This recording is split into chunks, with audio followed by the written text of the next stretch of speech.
오늘은 시편 23편 말씀을 가지고 여호와는 나의 목자시니 내게 부족함이 없으리로다 이란 제목으로 말씀을 전하도록 하겠습니다. 한번 따라합시다. 여호와는 나의 목자시니 내게 부족함이 없으리로다. 우리가 살면서 너무 힘들다, 이제 못하겠다, 이런 말이 입에서 튀어나올 때가 있습니다. 참 힘든데요. 그럴 때 우리가 알아야 할 것은, 이런 말을 하는 것은 나 혼자만의 그런 경우는 아니라는 것입니다. 다들 이렇게 힘들다는 말을 이렇게 자기도 모르게 탄식하면서 살아가는 게 우리네 인생이에요. 이유가 있습니다. 실제로 우리 인생에는 우리가 전혀 예상하지 못했던 그러한 일들이 갑자기 일어나기 때문입니다. 어느 날 갑자기 사고가 나고요. 어느 날 질병에 걸리고요. 또 감당할 수 없는 그러한 문제가 생기는 것입니다. 예측이 다 가능하다 그러면 우리가 당황할 필요가 없겠죠. 그러나 불행은 예고 없이 찾아오게 됩니다. 사람을 가리지 않고 어느 순간에 찾아오게 돼요. 이걸 모르면 인생을 모르는 사람이죠. 그래서 늘 어떤 일이 일어날까 우리가 걱정하게 되고 염려하게 되는 것입니다. 두 번째로 우리 인생이 힘든 이유는 이런 일이 벌어지는데 우리 힘으로 그 문제를 해결할 수 없다는 것입니다. 몸이 아픈데 낫지를 않고 또 어떤 심각한 재정에 그런 문제가 있는데 해결할 방법이 없고 또 자녀의 문제가 있는데 도저히 아무리 해도 해결이 안 될 때 우리는 낙심하게 되는 것입니다. 인생이 어려운 세 번째 이유는 내가 잘한다고 해서 내 인생을 잘 살 수 있는 것이 아니라는 거예요. 정직하게, 성실하게 나에게 맡겨주신 일들을 열심히 하면 인생이 잘 이렇게 사라지면 좋겠는데 나 혼자 잘한다고 인생이 사라지지 않거든요. 우리가 다 연결되어 있습니다. 가족으로 연결되어 있고 또 어떤 직장이나 사업으로 다 연결이 되어 있어요. 그래서 어떤 사람이 어떤 위기가 생기면 그 위기가 나에게로 이어지게 됩니다. 부모가 질병에 걸렸다거나 사고를 당했다거나 그러면 그것은 곧 나의 문제가 되는 거고, 자식이 어려움을 겪었다면 그 문제가 곧 나의 어려움이 되는 거고, 형제가 어려움이 생겼어요. 그것도 나에게 어떤 부담으로 다가오게 되는 게 우리네 인생입니다. 그래서 인생을 살아간다고 하는 것이 참 힘들고, 그래서 참 힘들다, 더 이상 못하겠다 이런 말이 나오는 거예요. 오늘 우리가 시편 23편 읽었는데 이 말씀은 개인적으로도 가장 목사님이 좋아하는 말씀이 뭡니까? 물어본다면 저는 23편이라 이렇게 얘기를 하고 싶어요. 저뿐만 아니라 많은 사람들에게 이 시편 23편이 큰 위로를 주는데 그 이유가 바로 어려운 가운데 있는 사람들에게 큰 그런 위로를 주고 또 다시 시작할 수 있는 힘을 주기 때문입니다. 5월 첫 주라 제가 가정주일에 대한 그런 설교를 하려고 생각을 하고 있었습니다. 그런데 제가 그 열왕기상을 요즘에 큐티를 하고 있잖아요. 열왕기상 2장에는 다윗의 어떤 유언 또 죽음에 대한 이야기가 나옵니다. 제가 이걸 깊이 말씀을 묵상하면서 이 다윗이 참 안 됐다, 참 어떤 연민의 정 같은 게 느껴지더라고요. 얼마나 힘들었을까 그런 생각이 들더라고요. 이 다윗이 이제 나이가 들어가지고 거동 자체가 불편한 그런 상황이었어요. 이제 죽음을 앞두고 있는 이런 상황에서 또 어떤 일이 터지냐면 아도니아라고 하는 그 아들이 자기가 스스로 왕이 되기 위해서 이 사람들을 모아서 이제 왕이 되려고 하는 그런 음모를 꾸미고 있었습니다. 이것은 솔로몬을 왕으로 세우라고 하신 하나님의 말씀과도 배치되는 것이고, 그리고 다윗의 뜻과도 배치되는 그런 것인데, 인생의 마지막 순간에 이 아도니아 자기 아들이 이 군대 장관 요압 그리고 제사장 아비아달과 이제 짜고 이런 쿠데타를 일으키는 이런 상황을 맞게 되는 것입니다. 이런 상황에서 만약에 아도니아가 왕이 되면 어떻게 될까요? 그러면 솔로몬은 죽는 거죠. 다윗의 삶을 우리가 이렇게 살펴보면 위기 자체였다 이렇게 말할 수밖에 없습니다. 17살에 골리앗과 싸워서 승리를 했잖아요. 그때부터 계속해서 사울이 이 다윗을 죽이려고 했어요.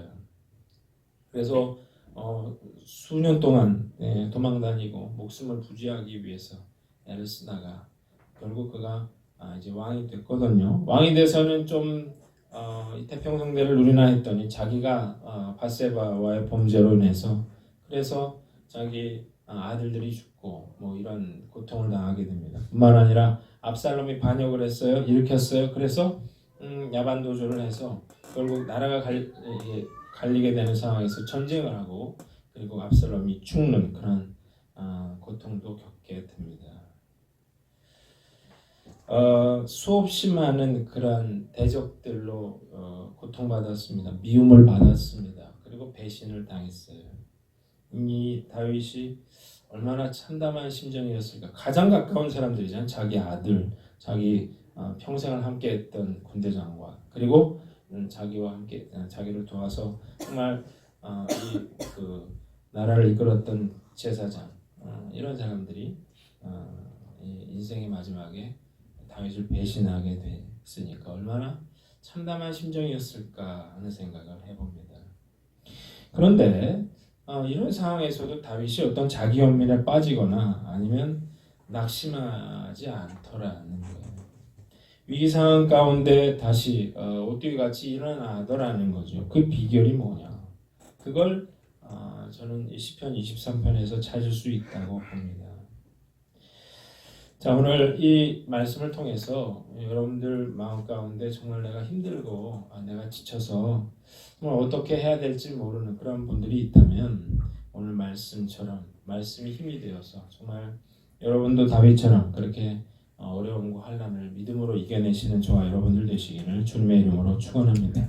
다윗의 두 가지 비결이 있는데 첫 번째는 여호와께서 나의 목자가 되신다는 사실을 믿었다는 것입니다. 한번 따라합시다. 여호와께서 나의 목자가 되신다는 사실을 믿었다. 자, 1절을 보니까 여호와는 나의 목자시니 라고 그렇게 다윗이 말을 했는데 여기는 대단히 중요한 그런 의미가 담겨져 있습니다. 자, 다윗이 왜 하나님을 목자라고 비유했는가? 그건 자기가 목자였기 때문이죠. 자기가 목동이었어요. 그 골리앗과 싸움 이전까지 그가 양을 치는 그런 목동이었죠. 그래서 특별히 목자와 양 사이에 깊은 그런 이해를 가지고 있었습니다. 자, 이 양은 모든 동물 중에서 가장 연약한 그런 동물이에요. 자기를 보호할 무기가 없어. 이빨도 없고, 뭐 발톱도 없고, 뭐 빨리 달릴 수도 없고, 뭐 고슴도치처럼 가시가 있는 것도 아닙니다. 게다가 눈은 나쁘고 머리는 나쁘고, 그래서 자기가 왔던 길도 잘 찾아가지 못하는 그런 동물이에요. 개는 20리, 30리 이 떨어진 곳에서도 집에 찾아올 수 있지만 이 양은 한번 집 밖으로 나가면 돌아올 수 없는 그런 존재입니다. 자, 이런 무능한 약한 이런 양이 어떻게 살아남을 수 있는가? 바로 그 양에게는 목자가 있기 때문이죠. 가장 무능하고 약하지만 목자가 있기 때문에 가장 안전하고 평안하게 살 수가 있었습니다. 그래서 다윗은 여호와는 나의 목자라고 그렇게 고백했던 것입니다. 자, 여러분들이 고난 가운데 있습니까? 또 어려운 가운데 있습니까? 두려움 가운데 있습니까? 우리가 해야 될 일은 우리도 다윗처럼 여호와는 나의 목자라고 그렇게 고백하는 것입니다. 왜 걱정을 하고 있습니까? 왜 염려를 하고 있습니까? 우리 힘으로 해결이 안 되니까 걱정을 하는 거거든요. 자, 사람들이 자기 힘으로 문제를 해결하려고 해요. 그러다 보니까 더 문제가 꼬이게 되고 더 어려워지고 그러다 보니까 더 낙심하게 되고 더 절망하게 되고 고통을 받게 되는 것입니다. 자기 힘으로 인생을 살 수 있다고 생각하는 사람은 하나님을 의지할 수 없고 하나님을 의지할 수 없기 때문에 그래서 힘든 거예요. 다윗이 잘한 건 뭐냐면 여호와는 나의 목자라고 그렇게 그는 믿었습니다. 자, 위기가 올 때 그가 할 일은 그 문제를 해결하는 것이 아니었습니다. 자기가 해결할 수 있는 그런 성질의 문제가 아니었기 때문에 그가 해야 될 일은 자기의 목자 되신 그 하나님을 철저히 의지하는 것이었습니다. 오늘 여러분들이 만난 위기는 무엇인가요? 얼마나 그 상황이 어려운가요? 해결이 안 되는가요? 중요한 것은 얼마나 상황이 어렵고 힘들고 낙심되는 상황인가가 중요한 게 아니라 내가 나의 무능함을 철저히 인정하고 나의 목자 되신 그 하나님을 얼마나 철저히 의지할 수 있는가 하는 것이 중요한 것입니다. 그래야만 낙심하거나 절망하지 않을 수 있는 거예요.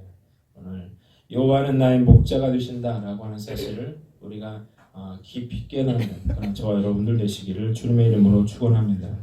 두 번째는 그가 목자 되신 그 주님을 철저히 신뢰했다는 것입니다. 한번 따라합시다. 목자 되신 주님을 철저히 신뢰했다. 여호와가 나의 목자이심을 그는 알았어요. 믿었어요. 그리고 어떻게 했어요? 그는 그 주님을 신뢰했습니다. 오늘 첫 번째, 그는 내게 여호와는 나의 목자시니 내게 부족함이 없으리로다 그렇게 고백을 했는데 그 이유에 대해서 네 가지 구체적인 예를 들어서 이제 본문에 설명을 하고 있어요. 첫 번째는 왜 부족함이 없느냐? 그 여호와께서 목자 되신 여호와께서 나를 푸른 풀밭과 쉴만한 물가로 인도해 주실 것을 그가 믿었기 때문입니다. 조식동물에게 있어서 풀, 이건 양식이죠. 생존과 직결되는 것입니다. 그런데 양은 풀이 어디 있는지 알 수가 없고 그리고 어디 있는지 안다 하더라도 거기를 찾아갈 능력이 없다고요. 목자는 신선한 풀이 어디 있는지를 압니다. 그리고 양떼를 그곳으로 인도할 수가 있습니다. 또 양떼에게 있어서 풀만큼 중요한 것은 물이에요. 여기는 사막 기후잖아요. 팔레스타인인데 그래서 물이 있는 곳이 드물었단 말이죠. 자, 이 양은 자기 스스로는 물을 찾을 수가 없을 뿐만 아니라 찾았다 하더라도 그 물을 먹으러 온 초식동물들을 노리고 있는 그러한 맹수들이 있었기 때문에 그래서 안전하게 이 물을 마실 수가 없었어요. 그러나 이 양은 목자가 있기 때문에 그래서 쉽게 물을 찾을 수 있고 그리고 안전하게 그 물을 마실 수가 있었습니다. 다윗은 목자였기 때문에 이걸 이해하고 있었어요. 그래서 여호와는 나의 목자시니 내게 부족함이 없다고 한 거예요. 그가 푸른 풀밭과 쉴만한 물가로 나를 인도해 주실 거라고 그렇게 고백하고 있는 것입니다. 자, 여러분들을 힘들게 하는 것은 무언가요? 나로 하여금 부족함을 느끼게 만드는 것은 무언가요? 그것이 무엇이든 우리 목자 되신 주님께서 나의 부족함을 채워주실 줄 믿습니다. 주님이 내 모든 상황과 형편을 아신다고요. 그래서 그 필요를 채워주실 거라고 우리는 믿어야 한다는 거예요. 자, 이 사실을 아는 것만으로도 우리는 낙심하지 않게 됩니다. 쉴만한 물가라고 했는데 쉴만한 물가라는 말 우리가 참 피곤하잖아요. 그래서 피곤하다 그런 말을 달고 사는데 여러분 뭐 연휴가 뭐 길게 지금 뭐 열흘이나 이렇게 되는데 여러분 쉬니까 얼마나 편하던가요? 얼마나 피곤이 풀렸나요? 아마 더 피곤하지 않을까 그런 생각이 들어요. 아무리 쉬어도 피곤은 풀리지 않는다는 사실을 여러분들 아셔야 돼요. 오직 하나님만이 주님만이 우리를 쉴 만한 물가로 인도해 줄 수 있는 거예요. 오늘 우리 예배 가운데 나왔죠. 우리가 분주한 가운데 예배 나왔잖아요.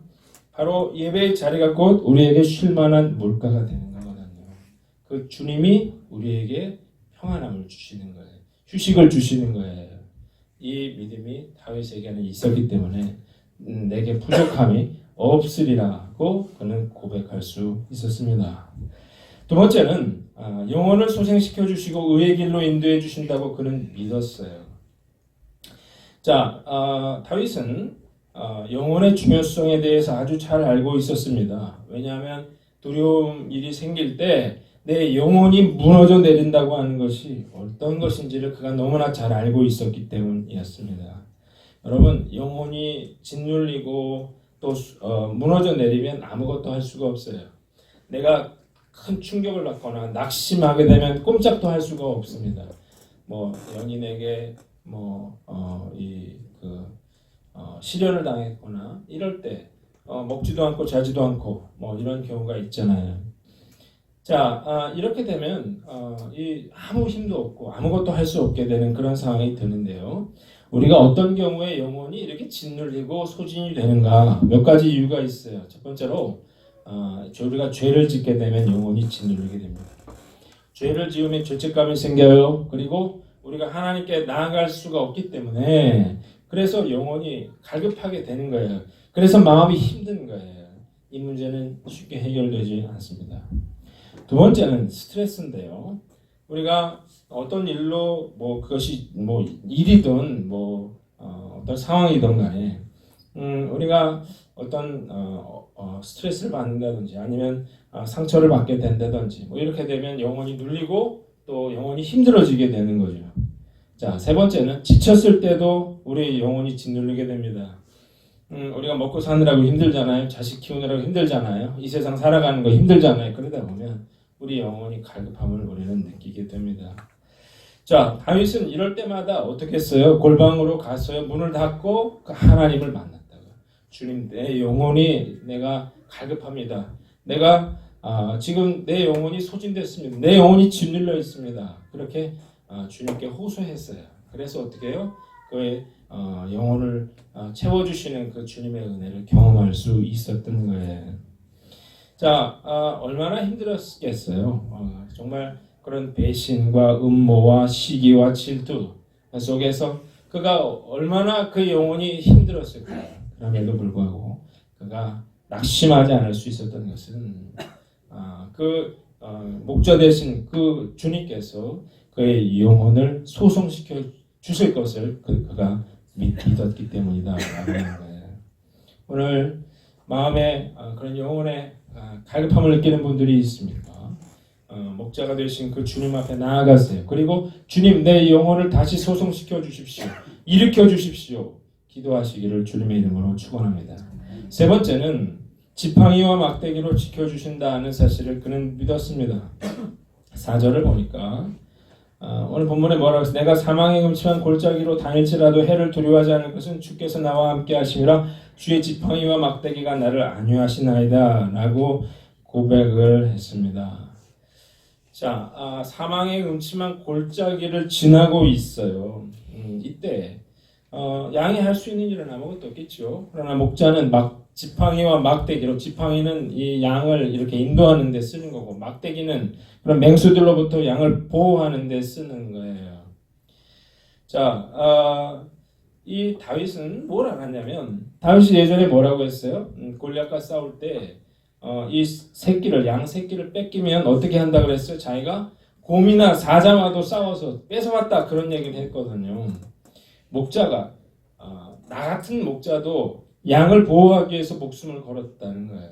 그런데 자신의 목자 되신 하나님께서, 여호와 하나님께서 자기를 지켜주시지 않겠느냐라고 그는 생각했다는 거죠. 그래서 이 사실을 그는 알았기 때문에 사망의 음침한 골짜기, 곧 사람들이 자기를 배신하고 음모를 일으키고 또 상황이 너무너무 힘든 그런 상황에서도 그는 끝까지 하나님께서 자기를 지켜주시고 보호해 주실 것을 그는 믿었다는 것입니다. 자, 우리는 뭘 알아야 됩니까? 하나님이, 주님이 나와 함께 하신다는 사실을 우리는 믿으시기를 주님의 이름으로 축원합니다. 이걸 믿는 거예요. 내 상황이 아니라 내가 비록 사망의 음침한 골짜기로 다닐지라도 하나님이 나와 함께 계시기 때문에 나는 두려워하거나 낙심하거나 절망하지 않는 것입니다. 이 믿음을 갖는 저와 여러분들 되시기를 바랍니다. 마지막으로 5절에 보니까 주께서 내 원수의 목전에서 내게 상을 차려주시고 기름을 내 머리에 부으셨으니 내 잔이 넘치나이다 이런 고백을 했어요. 원수의 목전에서 상을 베푸시고 기름을 부어주신다고 했어요. 여러분, 왜 원수의 목전에서 그 주님이 상을 베풀어 주실 거라고 말을 했을까요? 당신 너무 억울했던 거예요. 자기를 배신한 사람들, 음모를 꾸미고 있는 사람들, 이런 사람들로부터 너무 큰 상처를 받았기 때문에 그가 기도할 때 원수들 앞에서 내가 밥상을 차려 먹게 해달라, 그렇게 그가 기도하고 있는 거거든요. 자, 다윗을 배신했던 사람 누구예요? 정말 이 자기와 가까운 사람이에요. 우리가 마찬가지로 이게 왜 힘든가요? 보세요. 다윗의 아들이 그를 배신했죠. 다윗과 가장 가까운 그런 장관, 군대 장관이 배신했고, 제사장이 배신했고, 같이 예배드리고 같이 밥 먹고 왔던 사람들이 그에게 칼을 이제 들이대고 있는 그런 상황 가운데 그가 하나님 앞에 호소하기를, 주님, 원수의 목전에서 그 상을 베풀어 달라고, 내 잔이 넘치게 해달라고 그렇게 그가 그렇게 기도하고 있는 것입니다. 이들은 다윗을 조롱했어요. 도망하고 있는 다윗, 고난 당하고 있는 다윗에게 네가 하나님이 살아계시다면 네가 왜 그런 일을 당해야 하느냐? 네가 살기 위해서 새처럼 빨리 도망을 가라. 내 하나님이 있긴 어디 있느냐? 이런 조롱을 받을 때 정말 그는 큰 고통을 당했던 것입니다. 자, 다윗처럼 억울한 그런 일을 당했습니까? 어디에도 내가 하소연할 데가 없고 해결 방법이 보이지 않아서 내가 고통받고 있습니까? 우리가 해야 될 일이 있는데 여러분들의 억울함, 답답함, 원통함을 그 주님께 호소하십시오. 그러면 그 하나님이 우리의 기도를 들어주시고 정말 원수의 목전에서 상을 베풀어 주시는 놀라운 역사가 일어날 줄 믿습니다. 다윗은 이 믿음이 있었어요. 그래서 어떻게 해요? 그가 그런 상황에서도 흔들리지 않을 수 있었다는 것입니다. 6절을 보니까 내 평생의 선하심과 인자하심이 반드시 나를 따르리니 내가 여호와의 집에 영원히 살리라. 다윗은 이런 믿음이 있었습니다. 내 일평생 여호와께서 나와 함께 해주실 거라고 하는 믿음이 있었고 내가 여호와의 집에서 영원히 살 것이다 라고 하는 그런 믿음의 고백이 있었어요. 결국 어떻게 됐어요? 그 믿음의 고백대로 그가 이런 축복을 누리면서 어떤 위기 속에서도 다시 살아나는 그런 놀라운 인생을 살 수 있었다는 것입니다. 어떤 목사님의 유명한 간증 하나를 소개하겠습니다. 이 목사님이 독일에서 언어학을 이제 전공을 했습니다. 그런데 언어학과 교수님 가운데 아주 유명한 그런 교수님이 있었어요. 그런데 이분이 뭐 10개 정도 언어를 구사한다 그러는데 신학 전공도 안 했는데 특별히 히브리어를 아주 잘했습니다. 물어봤어요. 개인적인 자리에서 교수님은 라틴어 전공인데 어떻게 그렇게 히브리어를 잘하십니까? 그랬더니 교수님이 이런 이야기를 해주었습니다. 2차 세계대전이 터지기 전에 이분이 이제 그 대학 생활을 했는데 한 친구와 기숙사에서 같은 방을 쓰게 됐습니다. 늘 같이 먹고 같이 공부를 했는데 이 친구가 이상한 버릇이 하나 있었습니다. 좀 답답하고 공부가 잘 안 될 때마다 이상한 시 같은 걸 외우는 거예요. 야흐베 위레하르, 야흐사 비노트 뭐 이런 걸 외워요. 그래서 이게 무슨 말이냐 그랬더니 이게 시편 23편이라고 하면서 자기는 이걸 외우고 나면 마음이 상쾌해져서 공부가 더 잘 된다 이렇게 이야기를 했어요. 그날부터 이제 이 교수님도 그 친구와 함께 시편 23편을 외우기 시작했습니다. 그렇게 1년, 2년 함께 보내는 그런 동안 이 사이좋은 이 두 친구는 공부하다 지겨워질 때쯤에서는 약속이라도 한 것처럼 시편 23편을 소리 높이 외쳤습니다. 그런데 어느 날 갑자기 불행이 찾아왔어요. 이분이 이제 유대계였던 거죠. 나치의 핍박이 심해지면서 이 친구가 이거 핍박을 피해서 이제 은신처에 숨어 있다가 급하게 연락이 왔습니다. 지금 경찰이 들이닥쳐서 끌려갈 것 같다는 거예요. 급히 자전거에 페달을 밟고 이제 달려가는데 때가 늦었어요. 벌써 나치가 이 가족들을 다 싣고 트럭에 실어가지고 어디론가 실어가고 있었습니다. 이 친구의 마지막 얼굴이라도 보려고 트럭을 쫓아서 미친 듯이 페달을 밟고 있는데 갑자기 트럭 옆에 처진 그런 포장을 들치고 친구가 고개를 내밀었어요. 눈물에 가려서 보이지 않는 친구의 얼굴은 뜻밖에도 싱긋이 웃는 얼굴이었습니다. 그때 친구가 갑자기 소리 높여 외치기 시작했어요. 아흐베 유리하르, 야흐사피노트, 여호와는 나의 목자시니 내게 부족함이 없어요. 죽음의 가스실로 끌려가는 이 친구가 미소 지으면서 외우고 있는 것은 바로 시편 23편이었습니다. 학교에서 같이 공부하던 그 시절, 아무 걱정이 없던 그때와 같은 평온한 얼굴, 미소 띈 모습으로 이 친구는 시편 23편을 외우고 있었습니다. 온갖 기억들과 알 수 없는 감동의 눈물이 왈칵 쏟아졌어요.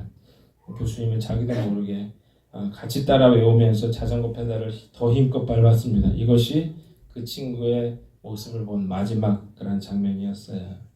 시간이 흐르고 전쟁의 폐색이 짙어졌어요. 나치는 최후의 발악을 하게 되는데 교수님도 군대에 끌려가는 것을 피할 수가 없었습니다. 독일이 패전하기 직전에 이 교수님이 러시아에서 이제 포로로 잡히게 되는데 연합군들은 이 포로들을 확인한 후에 독일 사람으로 밝혀지면 이제 그 자리에서 총살을 시켰습니다. 어린 병사들이 울부짖기 시작했는데 5만 가지 생각이 교차하더래요. 그러면서 갑자기 끌려가던 친구의 얼굴이 떠오르면서 그래 죽음의 길을 웃으며 떠난 그 친구처럼 나도 담담하게 죽음을 맞이하자 이런 생각이 들었습니다. 병사들이 하나 둘씩 총에 맞아 쓰러지고 드디어 이 교수님의 차례가 됐어요. 자기 자리에 서게 됐을 때 그는 총을 겨눈 이 군인에게 마지막 할 말이 있다고 했습니다. 내가 죽기 전에 이제 마지막 한마디만 하고 죽었으면 좋겠습니다. 해보라는 허락을 받고 잠시 눈을 감았어요. 그리고 사랑하던 친구가 죽음의 길을 떠나면서 외우던 시편 23편을 조용히 외우기 시작했습니다. 그러자 갑자기 연합군의 러시아 장교가 자리를 박차고 벌떡 일어났습니다. 그리고는 그도 목소리를 높여서 같이 시편 23편을 외우기 시작했어요. 그도 유대인 출신이었던 거예요. 연합군 장교의 눈에서도 교수님의 눈에서도 뜨겁고 가슴 찡한 그런 눈물이 흘렀습니다. 주변에서 이 사람은 독일 사람이니까 죽여야 한다고 말했지만 유대인 장교는 하나님의 사람은 악마의 제복을 입고 있어도 하나님의 백성이다라고 말했고 그는 총살을 면하게 됩니다. 전쟁이 끝난 후에 그는 학교로 돌아와서 공부를 하고 교수가 됐는데 그가 암송했던 시편 23편이 그의 목숨을 살린 것입니다. 이 이야기가 무엇을 알려주나요? 이 시편 23편의 말씀이 이런 위기에 처한 그런 사람들에게 얼마나 큰 그런 위로와 능력을 발휘할 수 있는가를 우리에게 보여주는 것입니다. 우리가 해야 할 세 가지가 있는데 첫 번째는 목자를 바라보라는 것입니다. 한번 따라합시다. 목자를 바라보라. 우리가 해야 될 일은 목자를 바라보는 것입니다. 젖먹이 아이가 그 엄마를 바라보는 것처럼 우리가 해야 될 일은 그저 우리의 문제를 해결해 줄 그 목자 되신 주님을 바라보는 것입니다. 아이에게는 엄마가 전부인 것처럼 우리에게도 목자 되신 그 하나님이 우리의 전부가 되십니다. 우리가 지금 부족한 것을 바라볼 때가 아니고 부족한 상황을 힘든 상황을 바라볼 때가 아니고 내 모든 인생을 책임져 주실 그 주님을 바라보는 저와 여러분들 되시기를 주님의 이름으로 축원합니다. 두 번째는 목자에게 순종하라 하는 것입니다. 따라합시다. 목자에게 순종하라. 자, 우리가 해야 될 일은 문제를 해결하는 게 아니에요. 왜냐하면 문제는 우리가 해결할 수 없기 때문에 고민하는 거거든요. 우리가 해야 될 일은 목자를 신뢰하고 그 목자를 따르는 것입니다. 자, 왜 이쪽으로 가야 되냐, 왜 이렇게 해야 되느냐, 이런 생각을 할 때가 아니죠.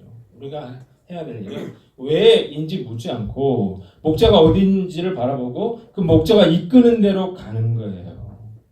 목자가 이끄는 대로 가면 거기에 뭐가 있어요? 푸른 풀밭이 있어요. 거기 쉴만한 물가가 있는 거예요. 그리고 그 목자가 이끄는 그곳에 사망의 음침한 골짜기를 빠져나갈 수 있는 그런 길이 있는 거죠. 자, 우리가 해야 될 일은 순종하는 것입니다. 주님의 뜻이 무엇인지를 묻고 우리가 그분을 따라가는 거예요. 정말 힘든 게 바로 이건데요. 우리 안에는 제멋대로 하고 싶은 그런 마음들이 있잖아요. 사단이 그걸 노리고 있어요. 제멋대로 하기를 바라고 있죠. 여러분, 울타리를 넘어서 양이 바깥으로 나가면 어떻게 되는 거예요? 그러면 노리고 있는 늑대가 있는 거죠. 그걸 기다리고 있는 거예요. 늑대 밥이 되는 거거든요. 중요한 건 힘들어도 목자를 따르는 것입니다. 들어오라면 들어오고 안에 있으라면 안에 있고 기다리라면 기다리는 거예요. 그래야만 우리가 그 주님의 인도하심을 받을 수가 있는 것입니다. 우리가 해야 될 일은 내 힘으로 문제를 해결하려고 하는 것이 아니라 그 주님이 어디 계시는지를 확인하고 그 주님께 철저히 순종한 저와 여러분들 되시기를 주님의 이름으로 축원합니다. 마지막으로 믿음을 가져라는 거예요. 따라합시다. 믿음을 가져라. 자, 그에게는 이런 믿음이 있었어요. 그가 나를 푸른 초장에 누이시며 쉴만한 물가로 인도하시리라고 하는 그러한 믿음이 있었는데 시편 23편이 우리에게 큰 위로가 되는 이유는 뭐냐면 그가 지금 이 시를 너무나 평안하고 되고 있는 그런 상황에서 이 시를 쓰는 것이 아니라 그가 이 시를 쓰고 있는 그 삶의 자리가 죽음의 위험 앞에 노출되어서 불안에 떨고 있는 그런 비참한 그런 고난의 현장이 바로 이 시편 23편을 쓰고 있는 삶의 자리였다는 것입니다. 다 미래형이에요. 지금 사망의 음침한 골짜기를 걷고 있는 거예요. 지금 모든 것이 부족한 상황 가운데 있는 거예요. 그러나 그는 믿음으로 어떻게 해요? 그 부족한 것을 채워주실 거라고 그는 믿고 있는 거예요. 내 평생 선하심과 인자하심이 항상 나를 따르리니 내가 여호와의 집에 영원히 살게 될 거라고 그는 믿음으로 고백하고 있는 거거든요. 결국 어떻게 됐어요? 그는 그 믿음대로 살았던 것입니다. 자, 여러분 이 어린아이들이 근심 없이 뛰어놀고 있어요. 지금 집안에 큰 문제가 있거든요. 그럼에도 불구하고 그 아이들이 걱정하지 않고 뛰어놀 수 있는 이유는 뭐예요? 그 부모를 신뢰하기 때문에. 자, 여러분 무엇 때문에 걱정하고 있습니까? 무엇 때문에 낙심하고 있습니까? 우리의 목자 되신 그 주님을 믿지 않기 때문에. 그 주님께서 내 모든 문제를 해결해 주실 거라고 내가 믿지 못하는 거예요. 그래서 어떻게 해요? 두려워하는 거고 낙심하게 되고 절망하게 되고 내 영혼이 무너져 내리고 있는 것입니다. 한번 따라합시다. 여호와는 나의 목자시니 내게 부족함이 없으리라. 그 믿음을 가지시기를 주님의 이름으로 축원합니다. 우리가 그 여호와 나의 목자 되신 주님을 따를 때 우리는 다 잘 될 줄 믿습니다. 이걸 믿. 그럼 낙심하게 됩니다. 절망하게 됩니다. 내 힘으로는 안 되지만 우리 주님이 살아계시잖아요. 우리가 나의 목자 되신 주님께 여러분들의 문제를 다 맡기세요. 그리고 주님께서 믿음으로 이 문제를 해결해 주실 거라고 여러분들은 그 입으로 고백하세요. 그리고 여러분들이 고백한 대로 그렇게 축복된 삶을 살아가시는 저와 여러분들 되시기를 주님의 이름으로 축원합니다.